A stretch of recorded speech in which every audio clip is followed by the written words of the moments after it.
At my 6-year-old's family visit, my mother-in-law left her alone in a parking lot for 5 hours while she took the other kids fun shopping. She told her, "Wait right here.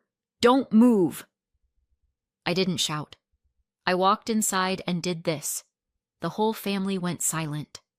If you've ever had one of those moments where the world tilts and everything goes a little too quiet, that's what happened the day I pulled into my in-laws' parking lot and saw my daughter sitting on the curb by herself. Mia was 6, small, the kind of kid who still mispronounced spaghetti and needed help with zippers. She was perched on the edge of the concrete like a discarded doll, knees pulled to her chest, pink backpack next to her. No shade, no water, no adults. Just her. I parked faster than you're technically supposed to and got out. "Mia?" I called. Her head snapped up. She squinted against the sun, then broke into a shaky smile. "Mom!" She stood too quickly and stumbled. When I got close enough, I could see her cheeks were red, her hair sticking to her forehead. Her little sneakers were gray with dust. I dropped to my knees in front of her. "What are you doing out here alone?" "Grandma said to wait," she said. "Right here." "For how long?" She glanced at the sky like it might give her the answer. I don't know. Since the long hand was on the 12 and the short hand was on the 1. I looked at my phone. It was 6 o'clock. 5 hours. Something hot and ugly rose in my chest. "Have you been out here this whole time?" I asked, trying to keep my voice level and failing a little. She nodded. "I wanted to go inside, but Grandma said, 'Wait right here. Don't move. Your mom will come. We're going shopping.'" My brain processed that in pieces. Shopping. Other kids. I looked around the empty parking lot. No cars besides mine. "Did she lock you out?" I asked, already knowing the answer. "I tried the door," Mia said. "It was locked. So I just waited. I didn't want you to miss me." That sentence actually hurt. I pulled her into a hug. She was warm, too warm. Not sunstroke warm, thankfully, but we were not far off the line where urgent care becomes involved. "Did you have water?" I asked. "No." She shook her head. "But I wasn't supposed to move." Of course she wasn't. My kid takes instructions seriously, especially from adults she still thinks are safe. I took a breath through my nose and stood up. "Okay," I said. "We're going inside." I held her hand and walked to the front door. It was locked, but my in-laws are predictable, and the spare key was still under the world's most obvious fake rock. I let us in. The air conditioning hit us like a slap. Mia shivered. I squeezed her hand. Voices drifted from the kitchen. Laughter. The high, bright sound of other children. The clink of shopping bags. For a second, I froze. I hadn't seen their car in the driveway when I pulled in, which meant they must have come home through the back entrance. They'd walked straight into the house, past the kitchen, past the living room, without so much as checking whether Mia was still outside where they'd left her. They knew she was out there. They just didn't bother calling her in. That realization made my stomach twist. I followed the noise. There they were, my mother-in-law Diane, my father-in-law Ron, my husband's sister Valerie, and her 2 kids, Mason and Chloe.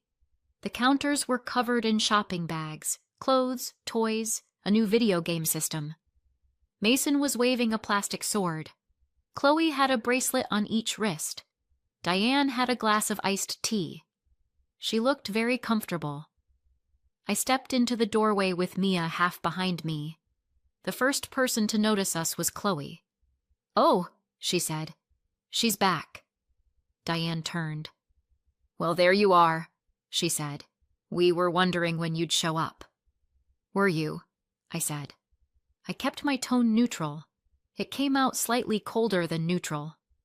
Mia squeezed my hand.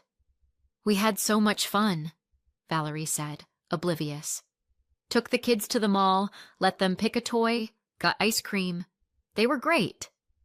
How nice, I said. Where was Mia for all that fun? Diane blinked. Outside. In the parking lot, I said. Yes, she said, like this was normal. I told her you'd be here any minute. No sense dragging her around stores when she's just going to whine and cling. She doesn't whine, I said. She's 6. She gets tired.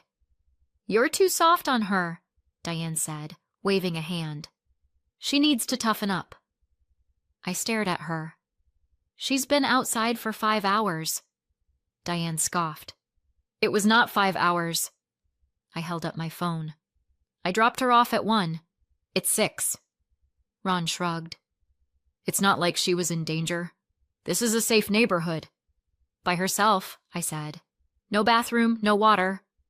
She could have knocked, Valerie said. The door was locked, Mia whispered from behind me. They all looked at her as if they'd forgotten she had a mouth. I told you to wait right there, Diane said, frowning. If I say stay, you stay. It's not my fault your mother is late. I'm not late, I said. You told me to come around 6. Diane waved that away. Same thing. No, it wasn't.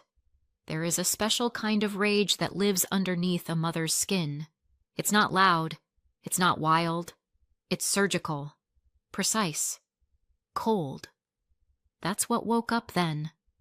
I'm taking Mia home, I said. Get her backpack.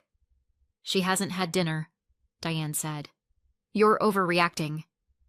Mia's grip on my hand tightened. I could feel how much she wanted to disappear. We'll eat at home, I said.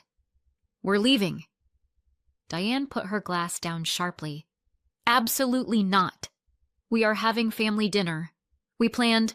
You, I said quietly, left my 6-year-old alone in a parking lot for hours. She's fine, Ron said. Look at her. Nothing happened. There are adults who wouldn't leave their car unattended that long, I said. You left a child. Diane rolled her eyes. You're being dramatic. Valerie added, You always are. I didn't shout. I've learned that shouting gives people something to grab onto. Look how emotional she is. See? She's irrational. They stop talking about what they did and start talking about how you reacted. So I didn't shout. I let go of Mia's hand long enough to pull out my phone. I opened the family group chat, snapped a picture of my daughter's scuffed shoes and flushed cheeks, and typed, Just picked Mia up from your parking lot. She's been outside alone since 1 p.m. We won't be doing unsupervised visits again. Send. Diane's phone pinged on the counter. So did Valerie's, Ron's. They looked down, then up. The room went very, very quiet. This isn't over, Diane said. For once, I said. You're right. I picked up Mia's backpack, took her hand, and walked out. Nobody tried to stop us. That was the moment something shifted. Not just in me. Once my husband found out, in him too. I didn't know all of it yet, but I knew one thing. I was done pretending this was just how family is. On paper, my husband Lucas came from a close family. That's how he used to phrase it when we were dating. Close. The kind of close that meant weekly dinners, constant group texts, and a mother who always had an opinion ready before anyone asked for one. I thought I knew what that meant. I didn't. By the time we had Mia, now 6, I knew what intense meant in practice. It meant every conversation with his parents started with his sister Valerie, circled around Valerie, and ended with Valerie's kids, Mason and Chloe, who apparently could do no wrong in that household. My daughter was sweet, nice, no trouble, which in Diane's vocabulary translated to keep quiet and don't ask for anything. Diane loved being the heroic grandmother, the one who took the kids so you two can have a break, the one who raised you right, and now I'm helping with the next generation. What this looked like in reality was that she watched Mason and Chloe constantly, did their school pickups, their sports drop-offs, their everything. Valerie paid her a small amount sometimes. Mostly she didn't.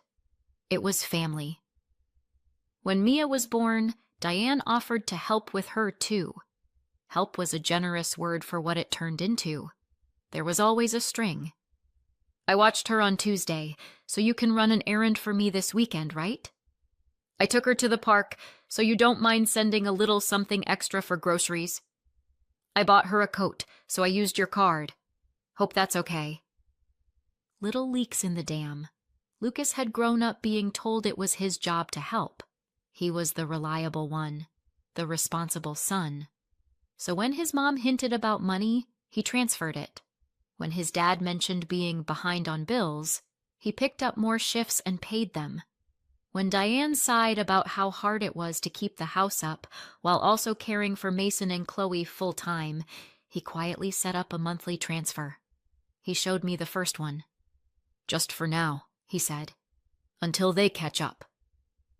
7 years later, it was still going.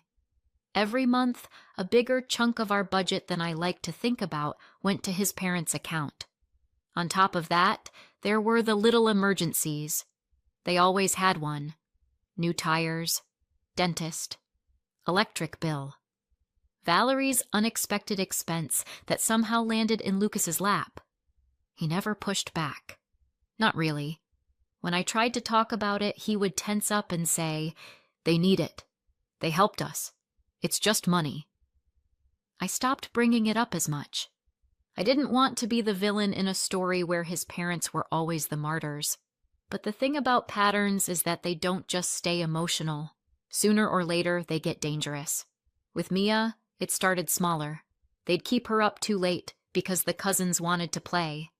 They'd forget to put sunscreen on her because she needs color. They let her stand at the edge of a pool while they talked, back turned, until she slipped on the wet tile and almost went in. Every time I said something, I was overprotective. Anxious. Helicopter. Nothing happened, Diane would say. She's fine.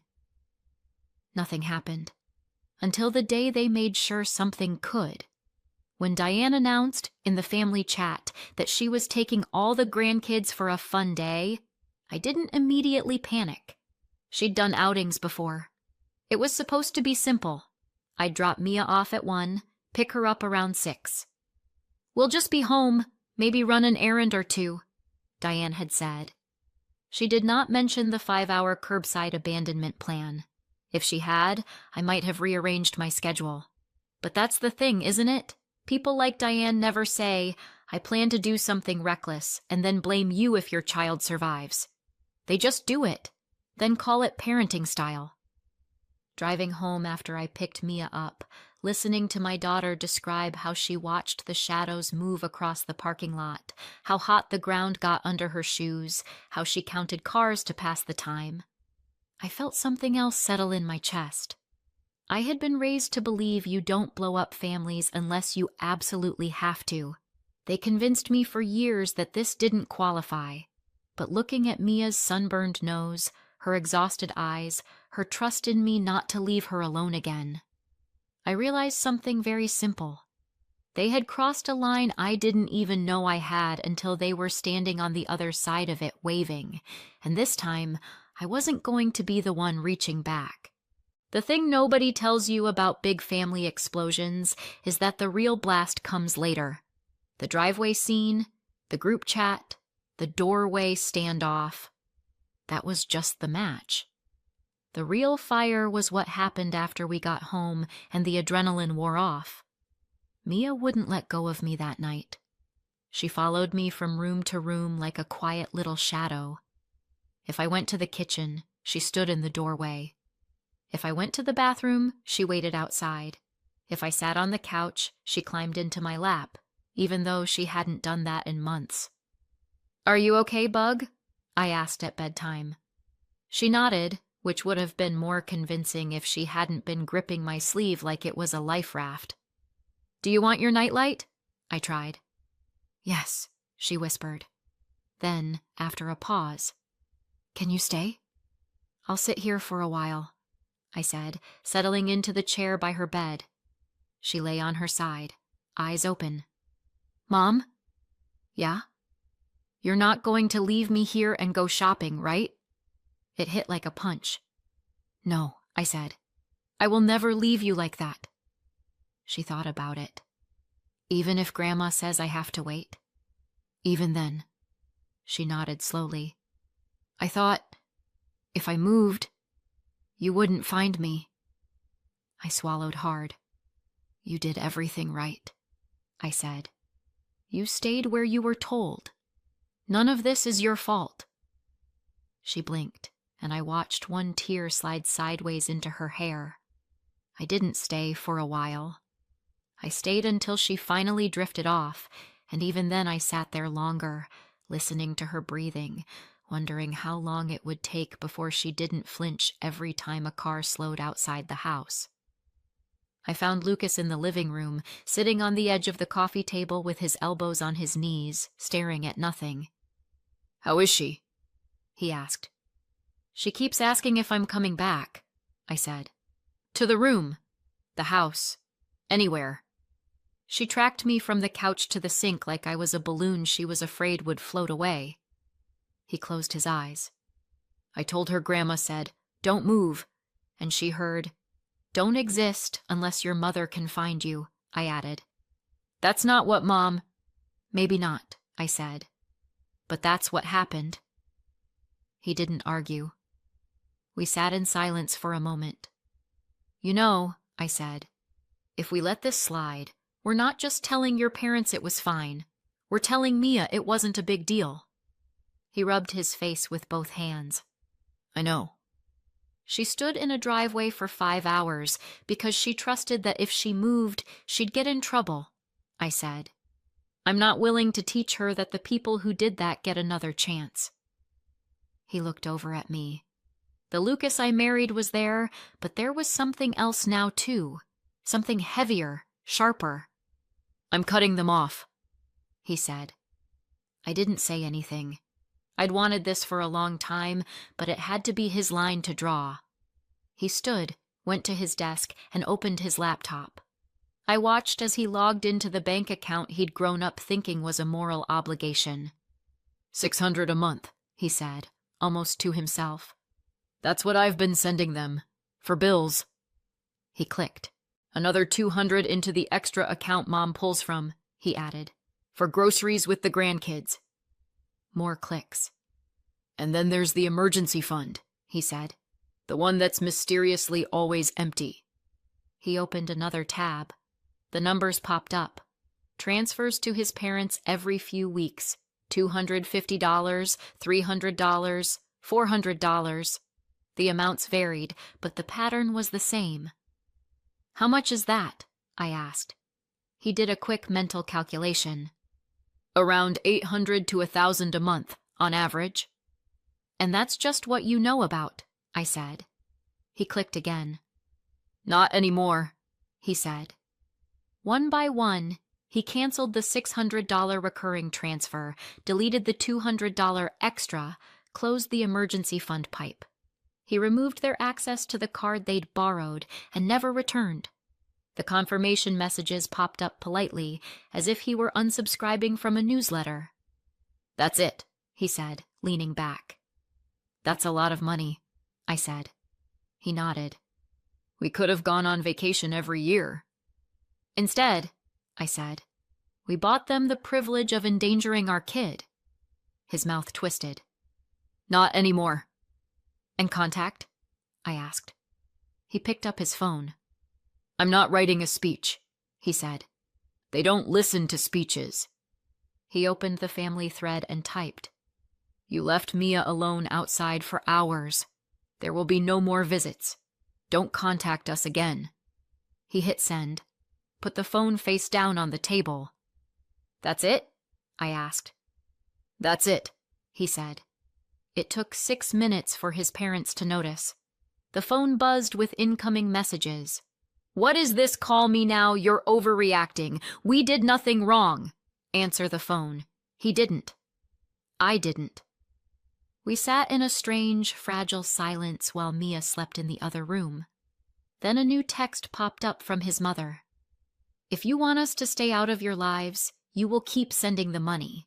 If you cut that off and start telling your little parking lot story, we will tell everyone what really happened. It's your word against ours. You can't prove anything. I stared at it. There it was. Not even subtle. Wow, I said. They're not even pretending this isn't about money. Lucas read the message twice. His jaw tightened.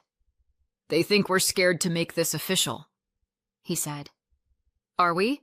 I asked. He looked at me. No, he said. We're not. The next morning, while Mia sat curled on the couch watching cartoons without really watching them, Lucas looked at me and said, We're reporting it. We didn't need to discuss it. We just drove. The police station smelled like old coffee. A woman at the front desk glanced up as we walked in. I need to file a child endangerment report, I said. Her expression sharpened. What happened? I pulled out my phone and showed her the photo. The curb, the empty driveway, the heat on Mia's face. She was outside for 5 hours, I said. Completely alone. My in-laws took the other kids shopping and left her with no way in. The woman's jaw tightened. This way. In a small interview room, Mia clung to me, so she sat on my lap. There was no way she would have stayed home alone after yesterday. The officer asked only what mattered. Was she supervised at any point? No. Did anyone check on her? No. Where were the caregivers? At the mall. Did she have a way to get inside? No, the doors were locked. The officer looked at the photo, then at Mia, then at us. This is serious, she said. She took the report quickly, timeline, photo, statements, and slid a case number across the table. Before we left, she crouched beside Mia. You did nothing wrong. You were very brave. Mia leaned into me without speaking. We walked out holding the case number, cold, official, undeniable. It didn't fix what happened, but it made sure no one could pretend it wasn't real. At home, I opened the extended family chat, the same one where Diane had called me dramatic 2 days earlier. I typed, For those who still aren't sure what happened, Mia was left outside alone from about 1 p.m. to 6 p.m. at my in-laws' place. The door was locked. No water. No supervision. We have filed a report with local police, so there is a record of what happened. We will not be discussing it further. I attached the curb photo again and hit send. Lucas watched over my shoulder, then added his own message beneath mine. Any questions? Ask me directly. Do not go through my mother. Then we put our phones down. It took about 30 seconds. Cousin. Wow. I didn't realize it was 5 hours. Aunt. That's not old school parenting. That's dangerous. Another cousin. I thought this was being exaggerated. I don't anymore. Diane jumped in. How dare you send this to everyone? You are trying to destroy us. You went to the police? Over family? Ron followed. You're making us look like monsters. Someone else replied before we could. No one made you do that. You did that yourselves. I didn't recognize the name. Some second cousin who'd been quiet up to that point. Diane tried again. This is a lie. She was only outside at a little while Lucas responded. Mom, stop. We both know that's not true. She went quiet after that in the chat. She did not go quiet in real life. The doorbell rang that evening just as we were clearing the dinner dishes. Lucas and I looked at each other. We didn't have to say it.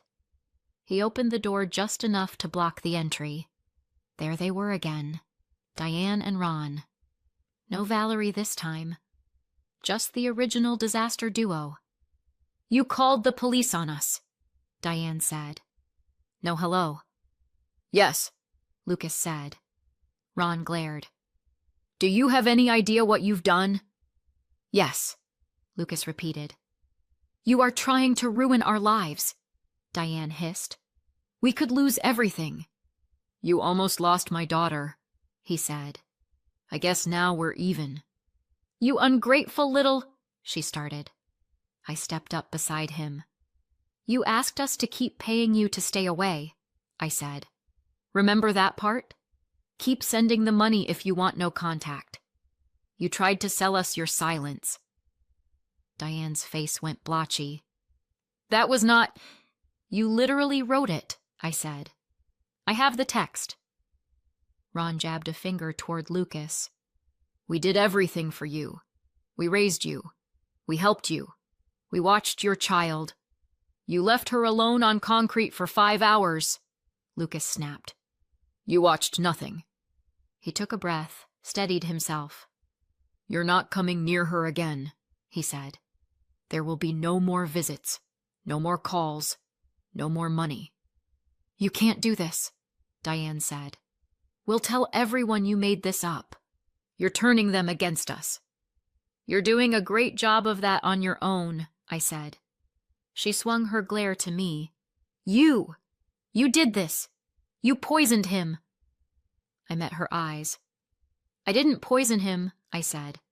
I just stopped diluting the truth. Her mouth opened and closed. You're going to regret reporting us, Ron said. This will follow us everywhere. Good, I said.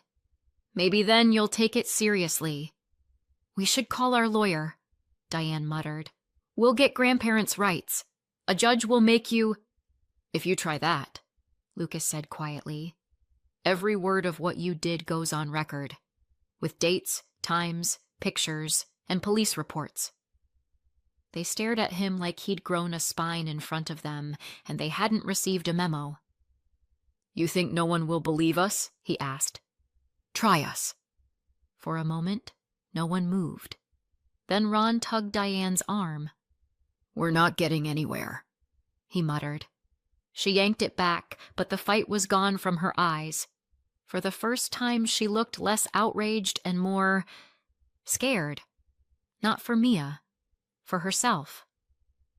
You're choosing her over us, she said one more time, like repetition might make it less true. Lucas didn't hesitate. I'm choosing my daughter, he said. And myself. He closed the door. We waited. No pounding, no shouting. Just the muffled sound of their voices retreating down the walk and the car doors closing. I hadn't realized how loud they'd been in my head until they were gone. Later that night, as I tucked Mia in, she asked, almost casually, Is Grandma coming back? No, I said. She's not allowed to take care of you anymore. Mia thought about that. Because she left me? Yes, I said. Because she left you. She nodded, small but sure. Good, she said. I didn't like waiting. I brushed her hair back from her face. You won't have to again, I said. She believed me. I decided to make sure I earned that. So that's where we ended up. They lost their money, their access, their version of the story. We lost the illusion that family meant what they said it did. Mia still asks sometimes if I'll come back when I run to the store. I always tell her yes, and then I do. Every time. That's how you fix what other people break. Not with speeches, but with follow-through. Lucas is lighter now. He laughs more. He doesn't flinch when his phone buzzes, because those numbers are blocked. As for Diane and Ron, they tell anyone who will listen that we went too far. Maybe we did. So, what do you think? Did we go too far or not far enough? Let me know in the comments and subscribe for more.